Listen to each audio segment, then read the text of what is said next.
Hey guys, welcome back to the studio. I know it's been a couple of months since we've talked on the whole project of Tuesdays with Tommy, and originally when I rolled it out I had really big ambitions, and honestly I think my ambitions got away from me. My original ambitions for the project of Tuesdays with Tommy was to be able to go out and do some plein air painting, do some interacting with some of the zoo animals, and maybe get a little research done on the cognitive and long-term memories and emotional longevity and the actions and reactions of great apes. The problem with that is the reality is that I work a job where I may put in on the light side 45 hours and on the deep side where I am right now closer to like 80 hours, which means that I don't necessarily get a day off, and going to the Milwaukee Zoo is an all-day affair. It takes me over an hour to get down there and over an hour to get back, and that's not including like actually getting to the exhibits and waiting for the animals to do something or setting up if I'm doing plein air. The other reason I think that I'm going to change the theme with Tuesdays with Tommy is I think for you guys as viewers there's only going to be a limited amount of benefit that you guys are going to get from observing my research with great apes in this study. That's not to mean that I'm going to abandon it altogether. I will definitely kind of do an update if I decide to do maybe like an episode with Tommy, or if I do one of the other great apes, or if I go to another zoo and try another cognitive study to see if maybe they'll respond to me doing art for them in front of their enclosure. But I don't think I want to keep that as a focus on Tuesdays with Tommy.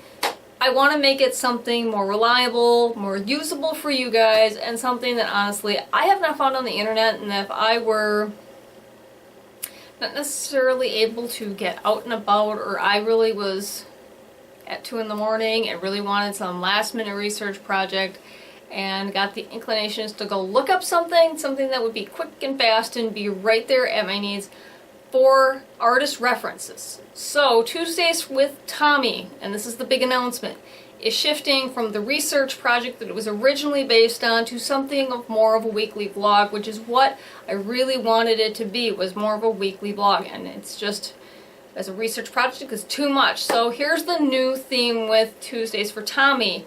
It's gonna be more of a feature creature kind of thing. I really want to make use of my zoo pass more. I want to be able to focus less on trying to pound out these really huge artworks or narrate this great research, and be able to give you guys something more useful. And when I thought about what I'm looking for research material, I came up with about 15 or 20 points that should be, if I can stay focused, I should be able to grind those out into some 10 or 15 minute short, very specific episodes based on species or genus or breeds when we're talking about animals that are domesticated. The idea is that instead of doing stills, we're going to do recording movements. So if I can get like images of a tiger pacing in its cage, or a bird in flight, or a bird feeding, or any one of a number of behaviors that I can catch the animals in the zoo doing, then I'll kind of record that so that you guys can kind of have that at your fingertips. It's not like you have to sit through a 1 hour big documentary about the savannah or this thing in Asia where you're off on 14 or 15 different animals and 5 or 6 different storylines. I mean, I really want this to be very compact. 15 minutes in, out, you've got reference ideas, you've got a color palette. I'm going to give you guys some really specific information having to deal with their behaviors, any vocalizations that I can get, the scientific information. So literally I got myself a form, and it is very on point, and literally I want to execute everything exact same way, like names, the Latin names of things, if they've got any other names, or if I just feel like being kind of goofy. Like this one is actually a worksheet for a cheetah, which, and honestly in doing this I actually wind up learning a few things as well. So it gives you the fact that it's family Felidae, the genus Anioxus, Jubatus. I don't think I've got the pronunciation of that right, but I'll have Galileo do the pronunciation on the Latin name so I don't just butcher them. And what the Latin name means is motionless claws. I mean, that's something I didn't know, but at the same time it makes absolute sense because cheetahs are the one cat in the world that can't retract its claws. It's like got a foot like a dog.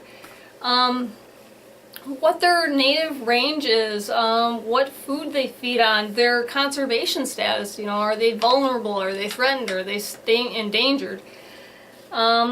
And this I think is really relevant too, of something quick reference. Where can I find them at a zoo? Because most people can't afford to go to like Africa and go on a safari or go to Asia, and let's face it, nobody's gonna go trek to the middle of the Himalayas to go find a snow leopard. So what zoos have these animals when I'm featuring them? If you're painting them and you're painting them in color, what's your color palette, or what can you use if I'm going to feature like color palette based on acrylic paints, so you can have an idea what maybe in pastel or in color pencil, the similar colors that you want to go for. So I'll give you a color palette if you guys are looking for that. The general shapes as we're going through, and if I've got motion going or if I've got a still, I'm going to stop it. I'm going to give you a kind of a quick breakdown of like the shapes that their faces take, that their bodies make, how their expressions change. Maybe from not just the front, but from the side, because as we all know, sometimes perspective changes, and that changes the shapes that the animals make as they're coming toward you and moving away. Typical actions that you'll see them in, like with cheetahs, you'll typically see them running, but you can also see them panting. The behavior that they do, like I don't know how many of you people actually knew that when cheetahs are actually on the lookout, they'll stand on top of a termite mound. And that's because they need that little bit of extra height. I mean, they are a large animal, but they're by no means a apex predator. They're not even really, wait for it, considered a big cat. Big cats roar, and they're in the Panthera family, and cheetahs are not in the Panthera family. So yeah, I mean, it's all these little things that I want to incorporate. The other thing I think for artists specifically is when you're going through and you're kind of going, I got these really great pictures of cheetahs, and I've got a lot of really great pictures from cheetahs from zoos. And I want to do is I want to make those available on Patreon so that you guys can use them as reference shots. With a small contribution, make those reference pictures available so you can work from them. But then be able to take those pictures and know which animals you can pair them up with. I mean, off the top of your head, most people know that you can pair a cheetah with the lion. You know, but would you know which, if you have a really great strong picture of a cheetah running, you know, what animal are you looking to pair it with to have it chasing down? Clearly you're not going to have a cheetah chasing down a lion. You know, so what kind of antelope? I mean, would it be tiny gazelles? I mean, did you want to do a fox? Would it be kudu? I mean, a kudu is a really big antelope when you're talking about African animals, and a cheetah relatively might not necessarily be taking a kudu down. Would it be paired with a kudu? Possibly. So just a kind of way to give you guys like kind of some sort of scale and a color palette and kind of tips and ideas for you guys when you're like, yeah, I really want to do like a cheetah. Or another one that I have started up is a white-bellied stork, okay? And so not even with just like the factual things, bringing in some cultural references. I mean, this is just the Q&A on the front, and then I've got like long, you know, other tips like, you know, in Central Asia with cheetahs, their biggest competitors are gray wolves. Holy Christmas. Until I really sat down and did this research, I hadn't even realized that I could put a gray wolf in the same picture as a cheetah. I guess that makes me kind of naive, but it didn't. You get so focused on the continent of Africa, you forget that cheetahs live in other places. So something really small like that, where you could be really kind of intuitive and be kind of give you that little extra boost when you're looking and you're kind of dry on an idea. I also want to kind of touch on some like previous artworks or some historical artworks that have featured these animals, because like with the cheetah it would be like George Stubbs calling two cheetahs with attendants and stag. You know, there's the carcass and like simple little facts like the prehistoric giant cheetah. I mean, I think that some of this would be kind of interesting for you guys, give you some that you could feed off of, ideas that would make you want to sketch, and some motion captured rather than still captured, so that you can get an idea of their movement. You know, that a cheetah is very, very nimble when it runs for that short burst of speed, but when it walks very stiff. Its back doesn't have the same motion when it's running as it does when it's walking, and that's a really huge thing. Or like the floating shoulder that a big cat has. Same thing with this white-billed stork, which we have at the Milwaukee Zoo. And that way I can give you guys plenty of opportunities to be able to do some one-on-one time with some of these animals, give you guys some ideas for some artwork, give you guys some reference pictures with this over on Patreon, so that you guys can work for some reference pictures, work from the live video that we've got, get it wrapped up in a nice tight little 10-15 minute snippet. You're not sitting down here for an hour. You've got all the information you need, bam, da, da, bam, da, bam, and then you can be on your way and out the door and ready to go. So that is the new theme with Tuesdays with Tommy. And if there's a specific animal that maybe I've got here at the Milwaukee Zoo that you've been looking to get, the Milwaukee Zoo does have all of its animals listed on its website, and like I said, that's like an hour away. So I'm going to be going down there quite a bit. And in case you guys are wondering if it's just going to be animals at the Milwaukee Zoo, there are other elements of pet and wildlife art that I do want to look at. Like, until I went to the Midwest Horse Fair, if you told me about a Liberty presentation with horses, I would have thought it was something really patriotic and kind of, I don't want to watch that. In fact, the first time I went to the Midwest Horse Fair, that Friday, I skipped the Liberty presentation thinking it was kind of a patriotic thing, and I went to a training seminar instead. So, I mean, just little added things. So coming up, things with that I was thinking we would do, the first list of animals is an African cheetah, actually all cheetahs, the white-bellied stork, horses at liberty, Amur tigers, Inca terns, jaguar. I want to cover a couple domestic animals too, so I don't completely alienate you guys.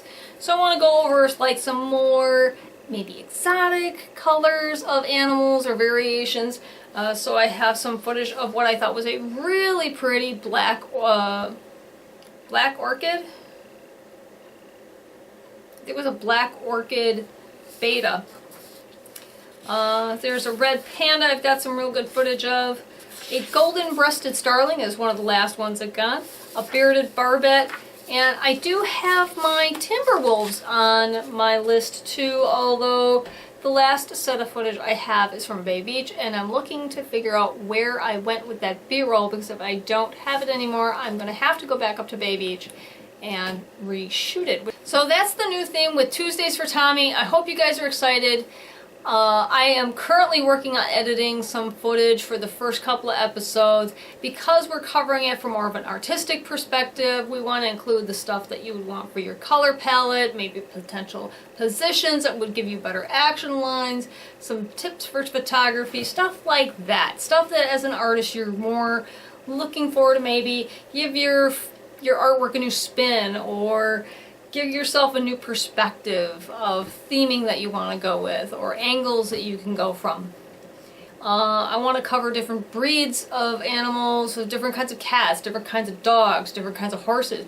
The reason that these animals have the different breeds that they have and the different breed standards. Kind of expand everybody's horizons on different animals. Now, am I going to be able to do every animal in the world? Only if I'm lucky. And am I going to have footage of all the animals? It might not all be mine. Because I do have just as many limited resources, but I have not really seen an artist's reference guide for specific animals. And so I may take some liberties with maybe some like footage with National Geographic. They had a really nice like 6-minute bit on how a cheetah runs, and they have some really great animations with how the bone structure works and how their chest moves. And in turn with that, I'm going to kind of mix that with some of the footage that I took at the Columbus Zoo, which, okay, I apologize, but it's kind of a hobby, and so the cameras that I have are not high resolution, so when I am shooting slow motion, I'm kind of limited to the grainy kind of quality I have. And while I can shoot with my Canon in frame by frame by frame, that's not going to give me the slow motion that I want to show you guys and give you guys, for like the twisting of the spine and how they run and how they use their tail in kind of a circular pattern to help. So I do have some footage from like National Geographic. I will probably be using what footage I have in combination with other sources, maybe like the BBC or National Geographic, in order to give you the maximum amount of potential that I can with the limited resources I can, because I basically kind of do this as a hobby, and I know how hard it is when you're kind of trying to envision what you want, but you're not really getting what you need. This is like a really bad Rolling Stone song, except it's backwards. Okay, so that's going to be Tuesdays with Tommy. Way more focused, dialed in, back to weekly episodes so that you guys have good content, good resource material, and hopefully something to get you off the TV and back in the studio. From the studio here to your studio out there, have a great day.